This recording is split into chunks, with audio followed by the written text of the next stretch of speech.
Hello everyone. तो आज हम लोग पढ़ने जा रहे हैं हिंदी का सेकेंड चैप्टर, कैसे हुआ चमत्कार, ऑफ क्लास थर्ड। एक गांव था। उस गांव में एक छोटा सा घर था। उस घर में सुधीर अपनी माँ के साथ रहता था।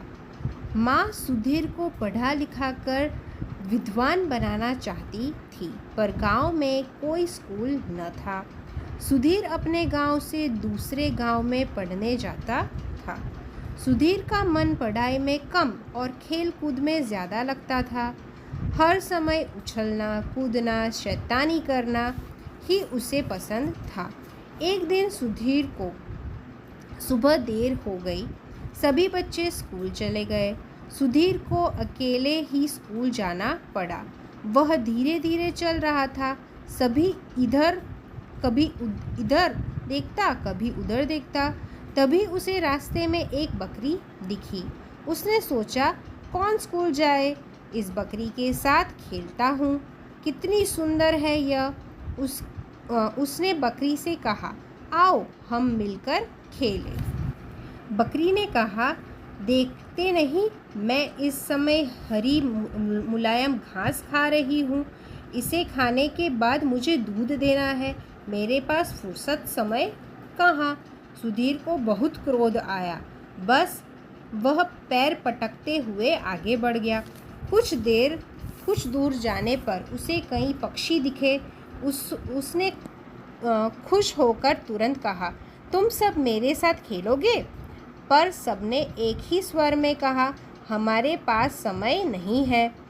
हमें तो अपने अपने परिवार के लिए घोंसला बना रहे हैं। सुधीर उदास मन से आगे चल पड़ा। आगे जाकर उसने चींटियों को एक पंक्ति में चलते हुए देखा। वह अपने मुंह में दाना लेकर जा रही थी। सुधीर ने उससे प्रार्थना के स्वर में कहा, चींटियों मेरे साथ खेलो। चींटियों में से सबसे बड़ी चींटी ने कहा, हम सभी काम में लगे हैं, हमारे पास खाली समय नहीं है। काम छोड़कर तो हम खेलेंगी नहीं। सुधीर ने सोचा, सभी अपने अपने काम में लगे हैं, किसी के भी पास खेलने के लिए खाली समय नहीं है। मेरे साथी स्कूल में बैठकर गुरुजी से पाठ पढ़ रहे हैं। पशु पक्षी क्या छोटी छोटी चींटियों भी व्यस्त है। सबके पास कुछ ना कुछ करने को है। एक मैं ही निकम्मा हूँ जो यूं ही समय नष्ट कर रहा हूँ।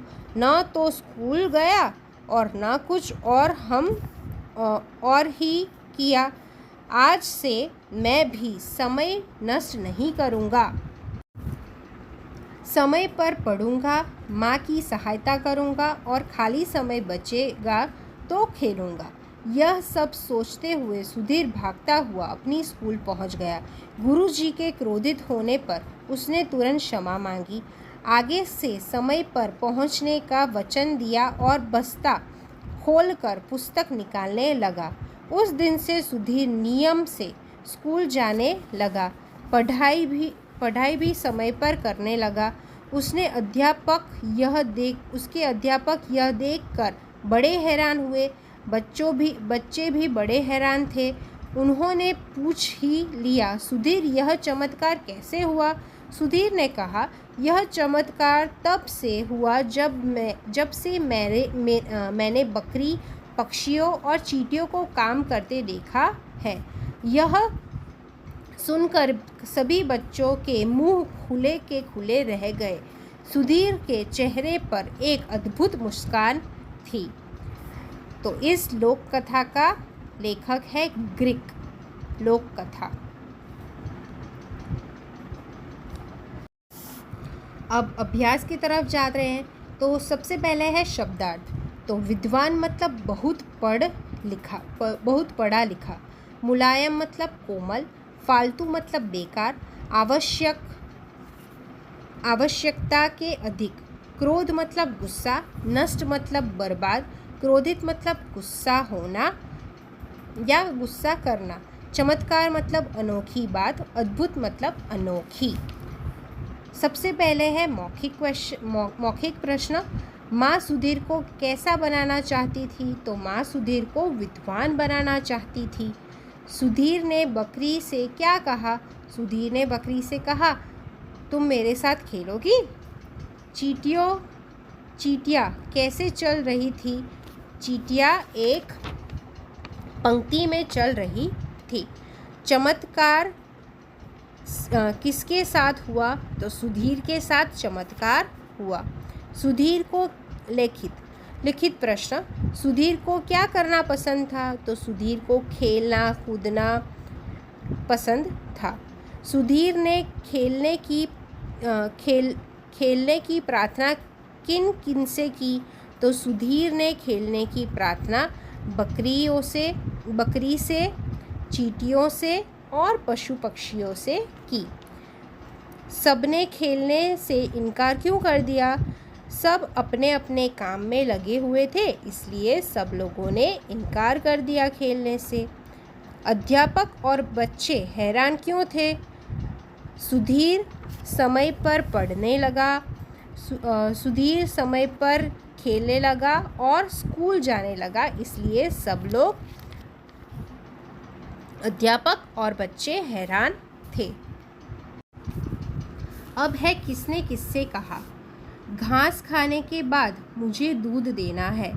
तो ये किसने बोला था? बकरी ने सुधीर से कहा था।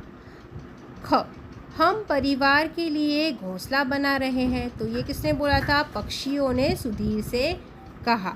सुधीर यह चमत्कार कैसे हुआ? तो ये किसने बोला था? बच्चों ने सुधीर से पूछा। अब है नीचे दिए गए वाक्यों पर सही या गलत लगाइए। तो सुधीर अनुशासन प्रिय बालक था। नहीं, उसमें बिल्कुल भी डिसिप्लिन नहीं थी, तो ये गलत होगा। बकरी अपना घर बना रही थी। गलत।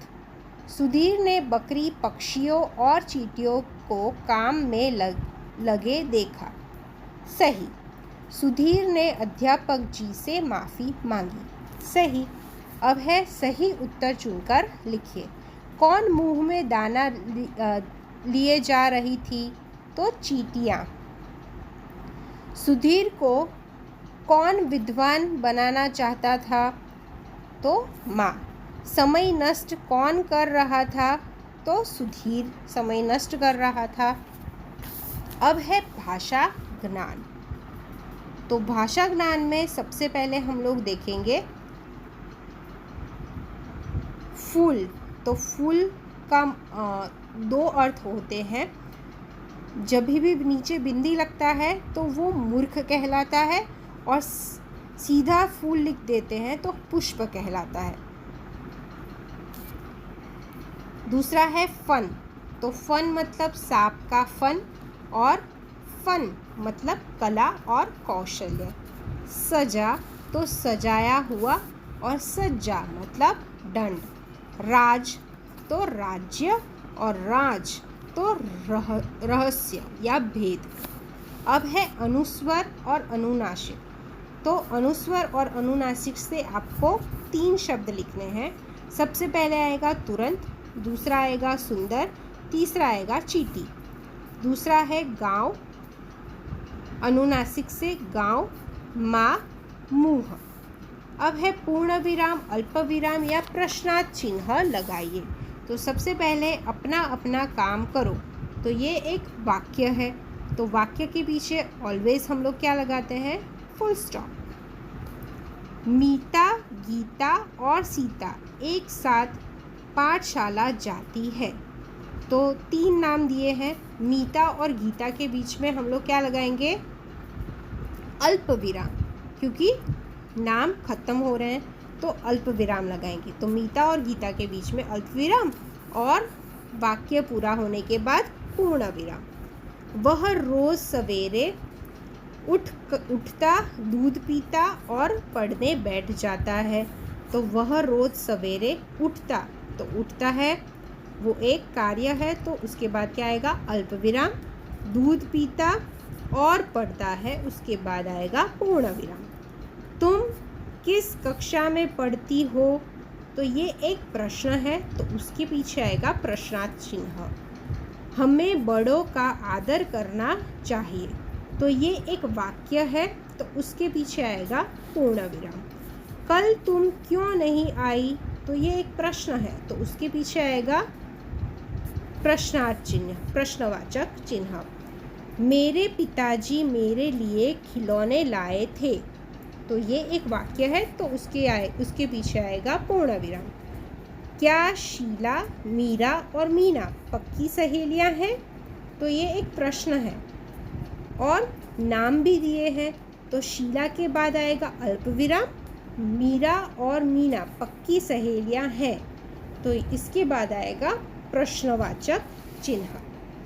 अब है विलोम शब्द, तो सुबह, तो उसका अपोजिट आएगा शाम। मुलायम, तो उसका अपोजिट आएगा कठोर। स्वीकार, तो उसका अपोजिट आएगा विलोम शब्द अस्वीकार।